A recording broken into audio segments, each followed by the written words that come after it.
Hey, it's Heather. Before we dive into today's episode, I want to take a moment to ask for your support. If you find value in the conversations we've been having here on Mayhem, please do consider leaving a rating and a review for the show in your podcast app. Your feedback ends up being really crucial for the success of the show, and it helps podcast apps understand who to share the conversations with. This way, other daughters navigating these complex relationships with their moms can discover the important conversations we're having over here on Mayhem. Sharing specific episodes or your favorite moments also goes a long way in helping me spread the word. I really do appreciate your help in getting this message out there. Thanks so much for being a part of this community. Now, on to Mayhem. Today on Mother Mayhem. This doesn't mean that your mom is choosing not to understand. She's simply incapable of understanding. Her own trauma brain, it's too loud. It's caught in fight, flight, freeze, fawn, and it's rendering her incapable.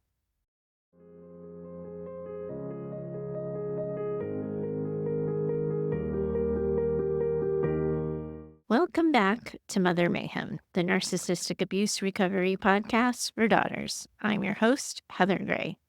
Have you ever heard the phrase death by 1,000 paper cuts? Well, even if you aren't familiar with the expression, I'm sure you've all felt that at one point in time or another.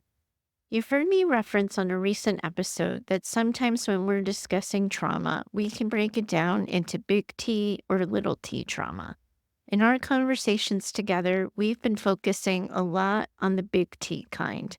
And today, I really want us to dig into the little t trauma and how it impacts all of you. Now, the phrase death by 1,000 paper cuts really describes the experience of being raised by a narcissistic or emotionally limited mom. For a lot of you daughters, it is not ever going to be this single catastrophic event that defines your trauma. Rather, it's been a childhood or a lifetime of small, seemingly trivial cuts, little digs and dismissals that compound over time. And as you all know far too well, these paper cuts can take a lot of different forms. It might come in the form of constant criticism, dismissive comments, subtle manipulation, or the inability to ever feel seen or heard in your own home. One of the hardest parts of this dynamic is that these wounds often go unnoticed by other people. You yourselves might not even make the connection for years later. We've heard that a lot on the show. Several of you women have written in and acknowledged this, that your abuse was so subtle, you didn't know at the time that it was abuse, or you were so used to it that it became your normal. Because these cuts are so small, it ends up being really easy to rationalize or downplay them in the moment. Maybe I'm just overreacting. She didn't mean it that way. That's just how she is. But over time, these minor abrasions often lead to a profound sense of inadequacy, of confusion, and as we know, a tremendous amount of self-doubt. What makes it especially harmful is how subtle it is. Narcissistic moms maintain this facade of being caring and involved, which can make it even harder for you guys to pinpoint the source of your emotional pain. It becomes this slow, silent erosion of your identity. You were being hurt, or for some of you, are presently being hurt. But because the pain isn't from this single large-scale event, you might not even realize the extent of the damage until years later when you're left feeling disconnected from who you are. This is where the little t trauma comes into play. It refers to this exact thing, the ongoing, less obvious experiences that, while not entirely catastrophic, still significantly impact your emotional and psychological well-being over time. There are constant invalidations, microaggressions, subtle manipulations that a lot of you daughters experience, and these are the classic examples of little t trauma. These events may not seem that bad when listed in isolation, but they accumulate. and they create this deep, lasting sense of insecurity and a whole lot of emotional pain. Here are some of the paper cuts or the little teas that I'm sure you have all experienced at one point in time or another. A mother who constantly says, I'm only criticizing you because I care, starts to make you believe that her hurtful words are in your best interest. Many of you have long gotten used to hearing these frequent comparisons to other people. You're subtly but consistently made to feel inferior. Why can't you be more like your sister? Celebrating your failures or your struggles while pretending to be concerned. I knew you weren't cut out for that, but it's okay. Not everyone can succeed. These seemingly small moments accumulate, and they leave the scars that are really hard to heal. You start questioning your own perception of reality, your worth, whether or not you're ever going to be enough. That's why these experiences become so debilitating, because they sneak up on you. They chip away at your self esteem, and they make you doubt yourself in every aspect of your lives. Now, today, I get to introduce you to Ivy. I've named you Ivy because ivy plants are strong and durable, and they're fighters. They withstand a lot. While I certainly wish you hadn't had to endure so much, we know you have. Ivy is a Tuesday group member, and if you have been wondering what group is like or the kinds of conversations we've been having there, this is a really good example. We're meeting every Tuesday, and I have opened up slots for that through the end of the year. If you've been thinking about joining, you can always find a link to do so in the show notes. In group, Ivy shared with us how she had shared with her parents that her daughter, who I've named Harper, is struggling with dyslexia and needs additional support from her school to help her with her struggles. Her parents were seemingly supportive in the moment while Ivy shared all of this with them. But as the conversation started wrapping up, and you guys know where we're going with this one, her mother made a comment. I could see Harper was struggling. I just noticed that you, Ivy, weren't ready to see it at the time. What a god awful dig that was. Your daughter was struggling and you couldn't see it. Now, this might be the little T category, but it was sure as hell enough to piss me off. It packs a real sucker punch, doesn't it? Now, I hear shit like this every single day for a living, and still I found myself thinking about it for hours after group. So, maybe me, I asked Ivy if I could please use her example for a podcast episode, and she did me one better and offered additional context and information for the discussion. So, here's Ivy's story. I've had to rearrange the order now and how she shared things with me because of the back and forth nature of our conversation. But this remains her story and her words. So here's Ivy, and I'm going to find you all on the other side. A little while after that chat, my mom and I went out for coffee. When we sat down, she was telling me how upsetting it was to know that something was going on in my life with my family and her granddaughters that she didn't have any details about. She said through tears that she was just so worried about Harper, but that she was also worried about Quinn, Harper's 9-year-old sister. She said, because we have to give so much attention, her assumption, not the reality, to Harper for her learning difference, that Quinn might be suffering, and that was really entirely upsetting to her. On the surface, maybe to a casual onlooker, this comment might seem benign, but still in my head, like an itchy sticker from the weeds, I found myself doubting my parenting. It's maddening, because before my mom said this, I'd already considered how having a sibling with a learning difference might affect Quinn, and I'd already been aware of how I could parent both of them through this. And I hadn't doubted myself until my mom expressed her fear that Quinn wouldn't be okay or would suffer. My mom then goes on to say, through her tears, that when I don't tell her things about my life, when I don't fill her in, keep her in the loop, she fills in the blanks in her own head and says that it's so upsetting for her, and she worries so much that something is wrong that I'm not telling her about. She was talking primarily about when hard things are happening in my life. She says that I say that I want to connect with her and that I say I want to be close, but then I don't tell her things. She's not wrong. I do want to be close and I don't tell her some things. I explained to her that when I do tell her about things in my life that are hard, she gets upset about them, needs frequent updates about how they're going, and often starts to get emotional about my life to me. And then to have to deal with the thing in my life and help her feel better about it too.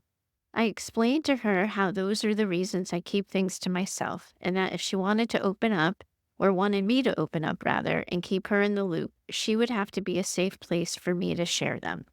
I explained even what that looked like, her being able to listen to me, to then say something like, "Gosh, I'm so sorry, Ivy. That sounds really hard. If there's anything I can help with, I'm here.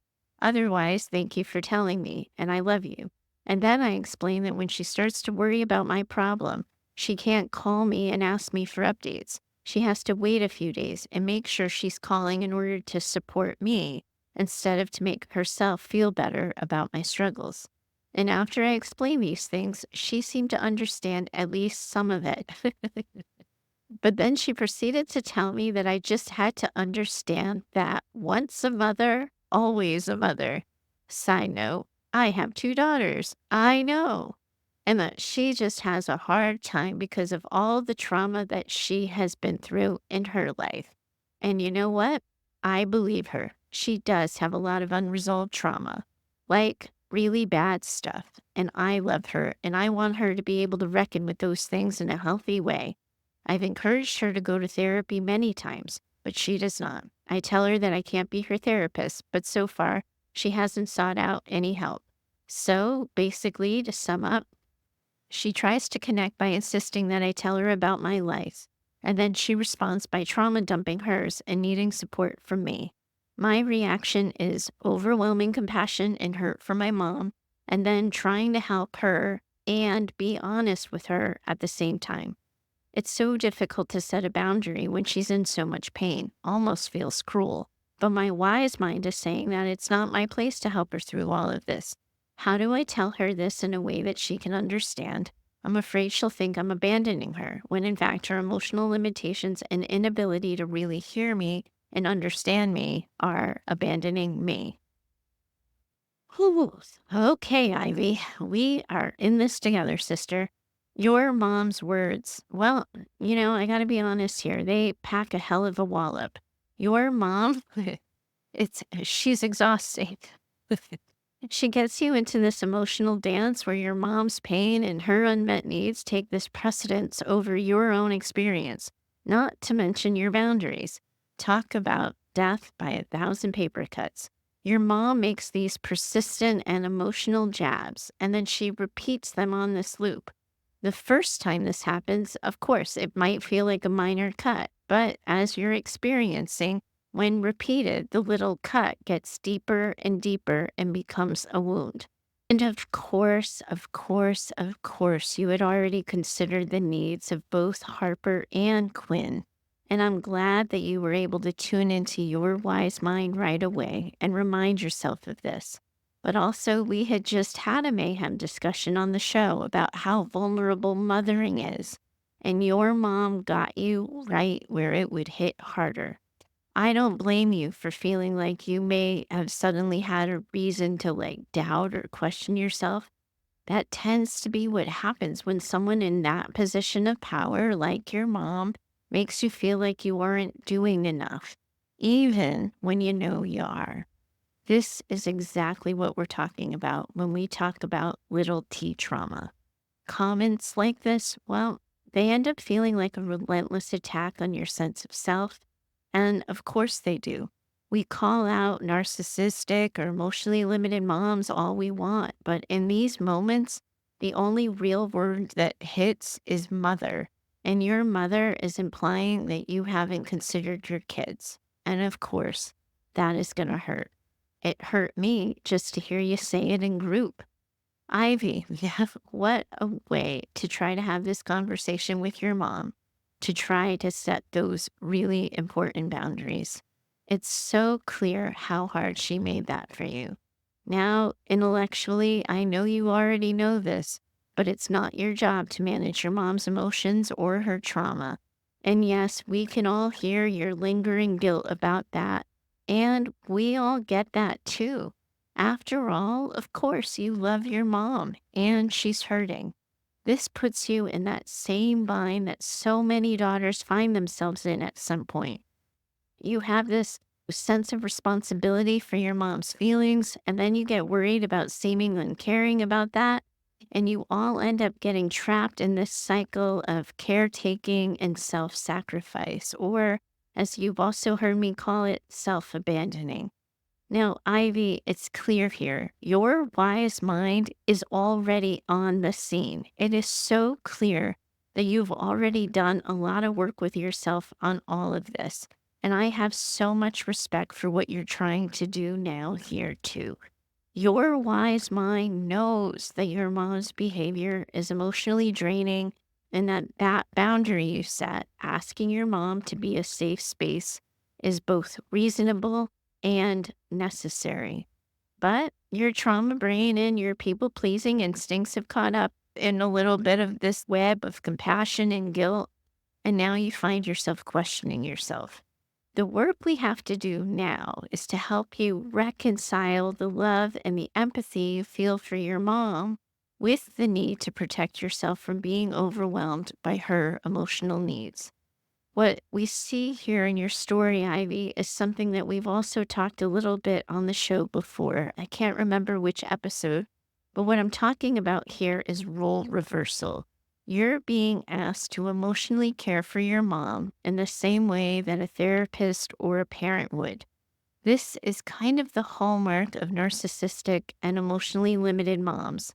They do tend to demand emotional caretaking from you daughters, and that in turn turns that natural mother-daughter dynamic on its head.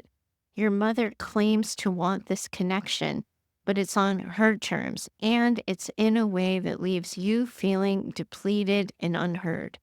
When your mom says, once a mother, always a mother, she's shifting the conversation back to herself, to her needs, and in turn is invalidating your feelings and your boundaries. This ends up reinforcing the idea that you were somehow responsible for managing your mom's emotions, even though you've made it clear that you can't and that you shouldn't be playing that role. Each time you try to establish that boundary or share your feelings, your mom's response ends up being another paper cut. Your mom shifts the focus, she sheds the tears, she brings up her own unresolved trauma, and then leaves you in this constant state of emotional juggling. It's no wonder you're doubting yourself and second guessing yourself a time or two.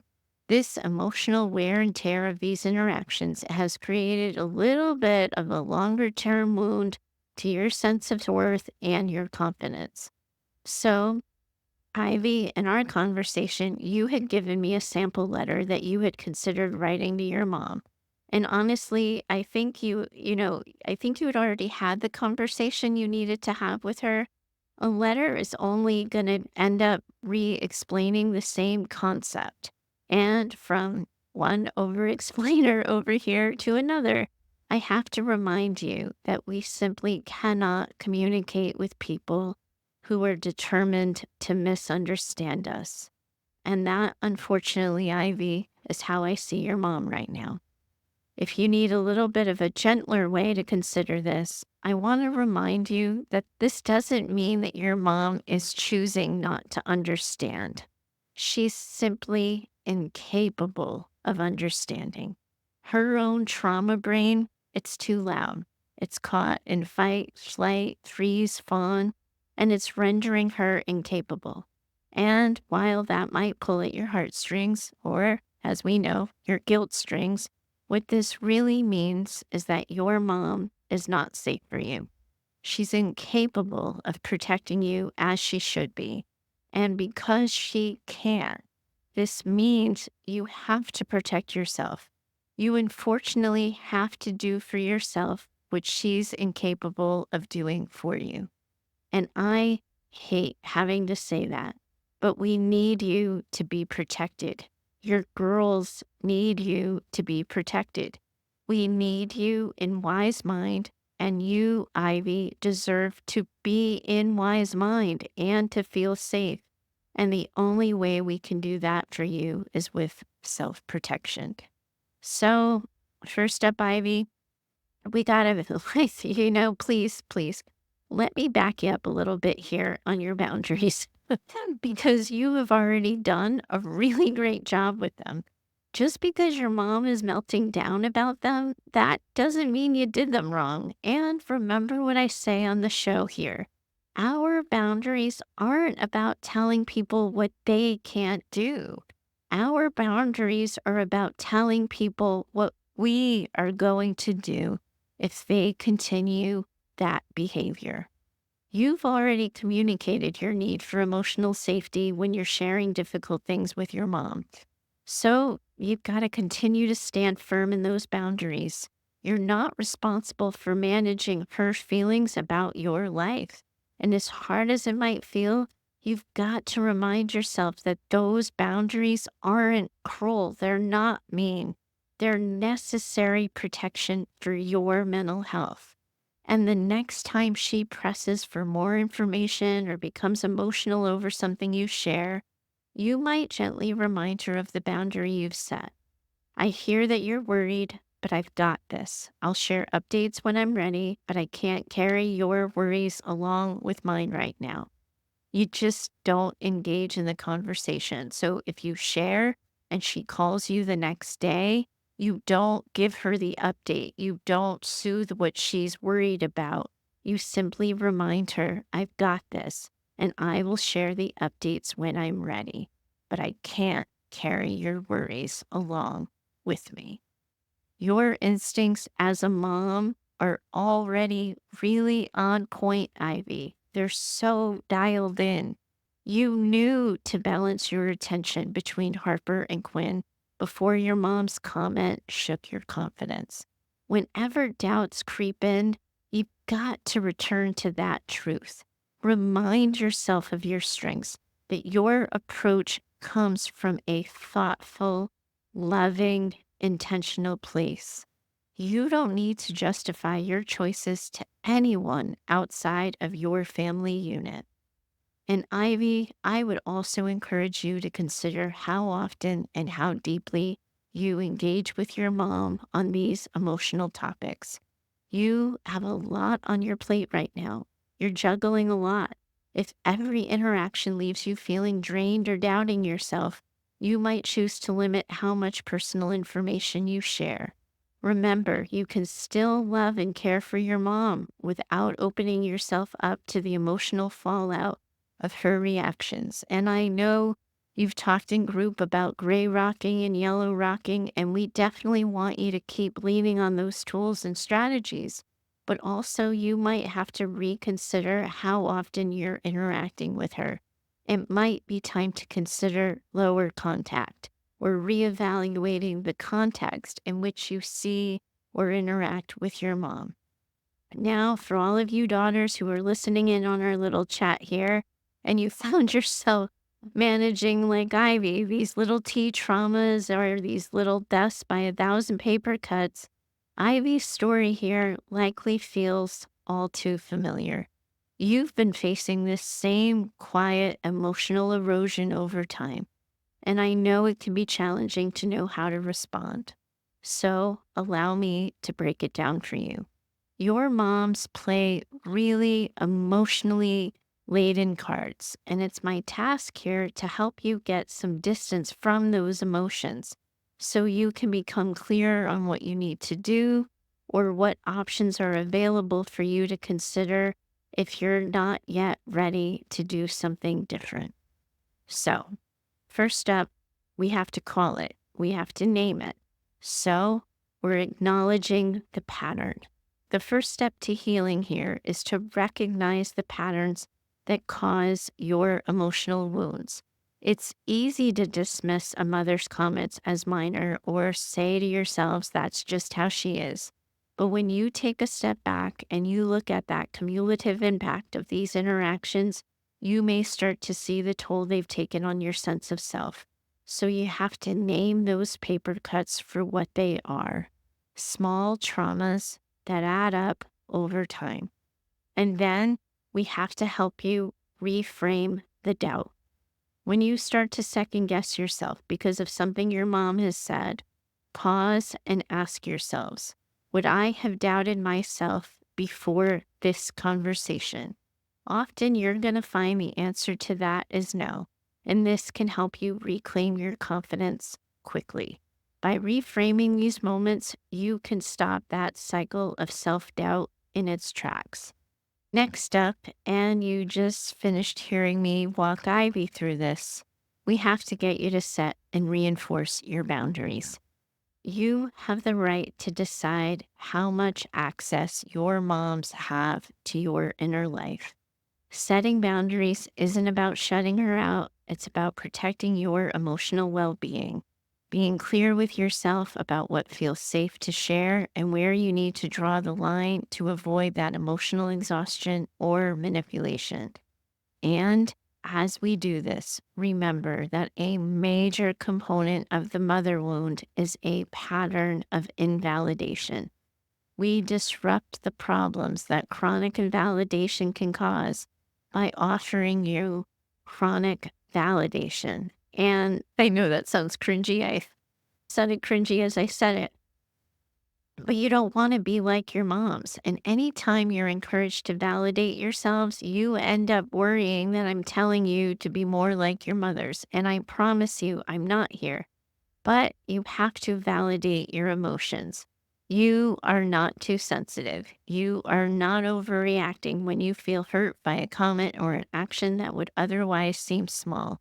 Your feelings, my friends, are valid. The pain from repeated paper cuts accumulates, and it is okay to be affected by that. Allow yourself the space to feel hurt and then decide how to respond with self compassion. And just like you heard me tell Ivy, it is okay to limit or reduce emotional engagement with your moms. If every conversation with your mother leaves you feeling drained or doubting yourself, you do have to consider how much emotional engagement is necessary. It's okay to step back, to talk about lighter topics, those gray and yellow rock things, or to limit the depth of your interactions. You don't owe anyone emotional labor at the cost of your own peace. The hardest thing for me as a provider when I'm dealing with little t trauma is that daughters can be so resistant to taking it seriously. But we have to take it seriously. The key part of this phrase is not little t, it's trauma, and we have to take care of you through it. And I know I sound like a broken record on this, and I'm going to continue to sound like a broken record on it, but we need you working on your acts of self compassion. We need you building a better relationship with yourselves so that when your mom starts spewing nonsense again, and we know she's going to spew nonsense again, trauma brain won't be on the scene. You'll just be in wise mind, separating yourself from her words and actions, and preferably telling your moms where to go and how to get there in whatever way suits you. Recognize that it's not easy to set these boundaries, to maintain emotional distance, or challenge these ingrained patterns of self doubt. So you have to be kind to yourself in this process. You all are doing the very best you can with the tools you have, and each small step toward reclaiming your emotional health, well, it's a win. And please, please, please don't do this alone. Include your safe people in it. Lean on the people who support you, who have your back, who automatically believe you, and who can call out your mom's nonsense for what it is. Talk to a friend, a partner, a safe family member, or a therapist. And if you don't have someone, please do join us for group. You can even say it with me now. The link for that is in the show notes. Having a support system is going to help you process the emotional burden you carry, and it'll give you space to feel understood. It also gets you out of your head. and it allows you to hear your own voice, and that alone can be enough to get you back into wise mind. These little T traumas, these paper cuts, well, they're not so little, are they? We can see how they accumulate over time, and they aren't just isolated to one person's experience. It's a common struggle for daughters who've been raised in these emotionally complex relationships with their moms. Healing begins with recognizing these patterns, setting boundaries, and reaffirming yourselves of your self worth. All of you daughters are in this community of women around the world who are in this together. And I, for sure, most definitely, am in it with you too. Bye for now. I do hope you enjoyed today's conversation. If you have a question you'd like me to consider for the show, please do email me over at heather@daughtersnpd.com. You are always welcome to share your story or questions by recording yourself using the voice app on your phone. For best recording quality, please do record directly into your phone without using headphones or Bluetooth speakers. We're building an incredible community as well over on Instagram, and I'd love to see you over there too. You can find us at Daughters NPD. Lastly, if you love what you've been hearing here on Mayhem and have found the show helpful in your own trauma recovery, please do consider becoming a Mother Mayhem sponsor by purchasing simple scripts for saying hard things. It's a resource I created that provides the right words for the hard conversations, and it covers life, love, and work. You'll find a link for that in the show notes. If you know another woman who needs this conversation in her life, please do share the show with her. Your reviews and social shares help spread the word, and I hope you'll consider doing so. Special thanks to Heather Clark for editing the show. She's in my head and knows what I meant to say when the words come out backwards. Thanks so much for your time today. As always, I'm in it with you. Bye for now.